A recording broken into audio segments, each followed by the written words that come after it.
مساء الفل، اهلا بيكم فيديو جديد. النهارده هنتفرج مع بعض على اكتر الارقام القياسيه في الكوره اللي ما حدش ومستحيل ان حد يقدر يكسرها او يتخطى الارقام ديت. قبل ما نبدا ما تحرموناش من اللايك والسبسكرايب للقناه، والاشتراك بتاعكم ده مهم جدا جدا جدا يا شباب للاستمرار وللدعم. فيلا بينا يا شباب نبدا على طول وندخل على الفيديو ونشوف اول رقم. خلونا نبدأ بأسرع هاتريك في التاريخ. جيمس هايتر بعد 141 ثانية، يعني دقيقتين و20 ثانية أو دقيقتين 21 ثانية.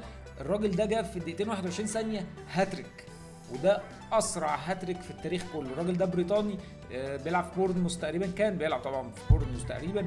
فجاب الجون الأول، سنتارو قطعت الكورة، خد الكورة راح جاب جون تاني، سنتارو قطع الكورة راح جاب جون تالت في دقيقتين. يعني متهيألي هم سنتروا واحتفلوا اكتر من الفتره اللي جابوا فيها الاجوان. بالمناسبه قولوا لنا تحت في الفيديو ايه اكتر اجوان في الاجوان دي كلها عجبتكم، وحاسس ان الرقم ده استحاله ان هو يتكسر. يعني الراجل ده اهو جاب الهاتريك، هل حد هيقدر يجيب هاتريك في اقل من دقيقتين و20 ثانيه في العالم كله في اي وقت من الاوقات؟ خلونا نشوف. نروح للي بعده واللي اكثر كوميديه من اللي انتوا شايفينه دلوقتي. ده هاتريك عادي، انما لما نيجي نشوف اكتر واحد دخل في نفسه جوان في ماتش واحد، هنشوف الراجل الغلبان ده جاب نفسه هاتريك. يعني هو التاني جاب هاتريك لفريقه، بص ده راح يبوسه ويحتفل بيه ان هو شكرا يا حبيب قلبي على اللي انت عملته ده. اول جون وما كانوش لسه يعرفوا المصايب اللي جايه منه بعد كده. الجون اللي بعده، بص الراجل، بص قطع يمين في شمال، ودي عرضيه. الله الله، والله لو مهاجم ما يعرف يجيبها بالحلاوه دي. الراجل ده انا مش عارف ودى وشه فين من الناس ومن الجمهور بقيه الماتش اصلا، وعرف يكمل الماتش ده ازاي. انت متخيل يعني ايه واحد مدافع جاي في فريقه 3 اجوان؟ يعني استحاله. الجون الثالث، يا ولد يا ولد يا ابن اللعيبه يا ابن اللعيبه. الراجل ده نزل على ركبته نازله، ده يجي له الغضروف فيها دي. بص الراجل، بص يا عيني والله العظيم صعب عليا، والله صعب عليا. واللي بعده اكتر لاعب في سنه ميلاديه جايب اجوان، ميسي سنه 2012 جاب 91 جون. يا عيني يا عيني يا عيني. الواد ده المفروض يلبس جلابيه بعد كده هو داخل على ميسي. جوان ميسي طبعا، ما احنا مش محتاجين ان احنا نقعد نتكلم عن ميسي. يعني 2012 يعني من 7 سنين جايب 91 جون في سنه واحده. اعتقد ان الرقم ده صعب ان هو في اليومين دول. مفيش حد عنده المقدره ان هو في خلال سنه يجيب 91 جول زي ميسي. يعني هو لو ميسي، مين اللي هيكسر الرقم غير ميسي نفسه؟ ما فيش حد ان هو عنده مقدره. يا عيني يا ولد يا ولد. شفتوا انتوا الدوسه دي؟ ده ار 3 وهو داخل عليه الحارس سقطها له من فوق على طول. وادي هنا مع الارجنتين بقى. هو طبعا المجمل في الارقام كلها ارجنتين، برشلونه، مجموع في سنه 2012 اكتر لاعب في التاريخ جايب عدد اجوان كان ميسي سنه 2012 بواحد. يا ولد يا ولد، بيفكرنا قريب من الجون بتاع دخيا اللي دخله في برشلونه مانشستر من يومين. عنده تحكم رهيب يا جماعه، تحكم رهيب في الكوره. يعني هنتكلم هنقول ايه عن ميسي اكتر من اللي احنا بنقعد كده اهو عاملين كده وبنتفرج وبنستمتع بس. عنده مقدره ان هو يشوط الار 2 اللي هو ببطن رجله، لا ملهاش حل. واللي بعده اكبر عدد حضور جماهيري سنه 50، البرازيل واوروجواي. انتوا متخيلين 199 الف بني ادم قاعدين بيتفرجوا على ماتش؟ استحاله تتكرر تاني. ده قربوا على ربع مليون شخص بيتفرج على ماتش في ملعب في كاس العالم 50 برازيل واوروجواي. انتوا شايفين المنظر ايه ده؟ لا فظيع. انا بالنسبه لي والله انا اول مره اشوفها، اول مره اشوف الرقم ده واول مره اشوف اللقطه دي. الماتش 199 200 الف بني ادم قاعدين بيتفرجوا في ملعب على ماتش. يا راجل احنا هنا عندنا يجيب لك 10 اشخاص في الملعب ويقول لك ما نقدرش نكمل اكتر من كده. اكتر حارس جايب اجوان في ماتش واحد 3 اجوان، كليفرت جايب 3 اجوان في ماتش واحد. صعب ان حارس مرمى يجيب اكتر من جون اساسا. لما بيجيب جون حارس في ماتش واحد بتبقى معجزه، فما بالك بثلاثه. هو حظه شكله ان هو جايب 3 ضربات جزاء. ف قلبهم ان هم يدوا الحارس يلعب 3 ضربات جزاء. 3 ضربات جزاء يا عيني. اكبر لاعب جايب جوان او جاب جون في كاس العالم روجيه ميلا، عنده 42 سنه وشهر، جاب جون لمنتخب الكاميرون في كاس العالم، وسجل اسمه كان اكبر لاعب في التاريخ ان هو يجيب جون. ما اعتقدش ان الرقم ده سهل ان هو يتكسر. عندنا اكبر حد شارك كان عصام الحضري في كاس العالم اللي فات كاكبر لاعب شارك، انما اكبر لاعب يسجل كان روجيه ميلا.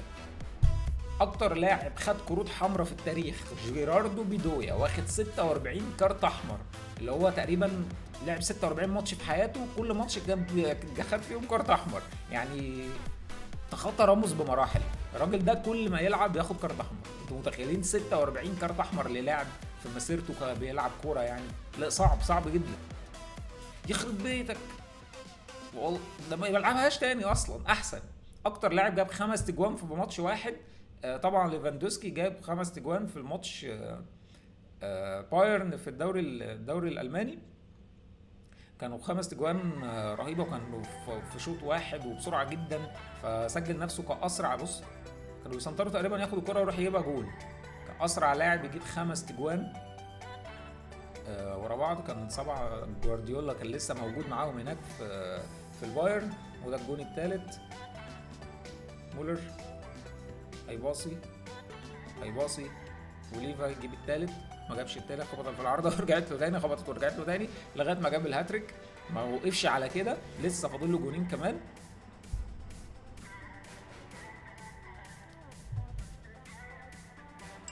اللحظات اللي هي بيبقى صعب ان هي تتكرر. وادي الرابع،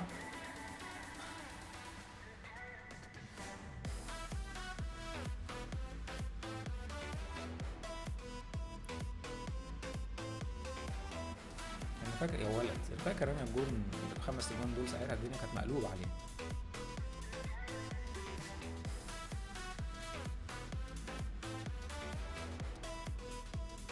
طبعا هيمسك راسه وهيمسك تحت بقه الحركه المشهوره لجوارديولا. بقى الاكتر حارس جايب جوان روجيريو سيني، جايب 132 جون في مسيرته. طبعا كان الراجل ده بيلعب فاولات ملهاش حل. بص، بعيد ماشي، من قريب ماشي، بص باور ماشي، بيركن بالراحه، بيركن جامد. يعني الراجل ده فعلا اسطوره من اساطير الحراسه المرمى في البرازيل اللي بيجيبوا جوان. يعني ما اعتقدش ان في حد حارس مرمى هيعرف يعمل كده تاني اطلاقا، انه يجيب 132 جون وهو حارس مرمى. لا صعب ان هو يتكرر اصلا. شوفوا طريقته، فنه في الفاولات، ما بيلعبش كده وخلاص. بيليه اكتر لاعب جايب جوان في تاريخه 1279 جون. بيليه اسطوره من اساطير الكره اللي مش هتتكرر، مع اني ما بحبش العب بيه في الفيفا، بس فعلا من اساطير اللعبه اللي صعب ان هو يبقى في حد يقدر. يا ولد يا عيني سيبكوا طبعا ان الكوره مش زي زمان ومش زي دلوقتي، بس بيليه نفسه كان يعني مهارته في الترقيص والشوط والتحكم في الكوره لا بصراحه اسطوره مش هتتكرر. وكان داخل خلاص على 1300 جون. انتوا متخيلين يعني لاعب حجم بيليه بيلعب في منتخب البرازيل واكبر الفرق اللي موجوده في العالم، سواء كان بيلعب في البرازيل وجايب 1300 جون؟ استحاله يتكرر يا جماعه، فظيع. الواحد بس يعني يسكت ويستمتع بطريقته وهو بيجيب جوان. يا ولد يا عيني، ما ينفعش ان انت ما تقولش الله على الجون، يعني ما ينفعش. بص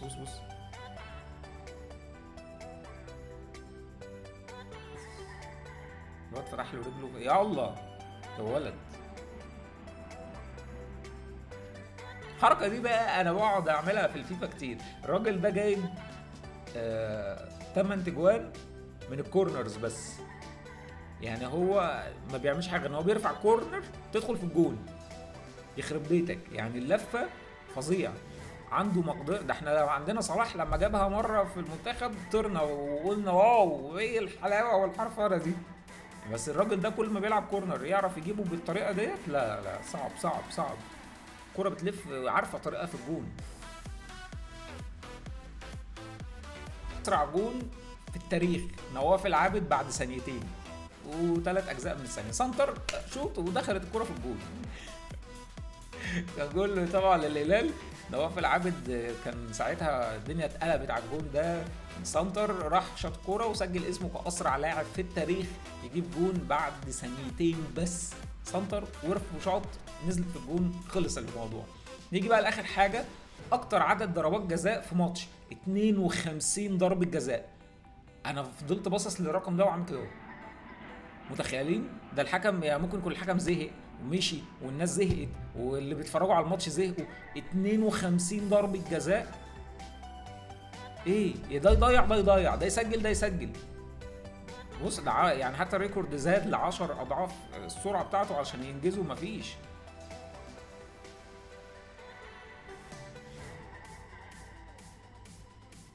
دخلها.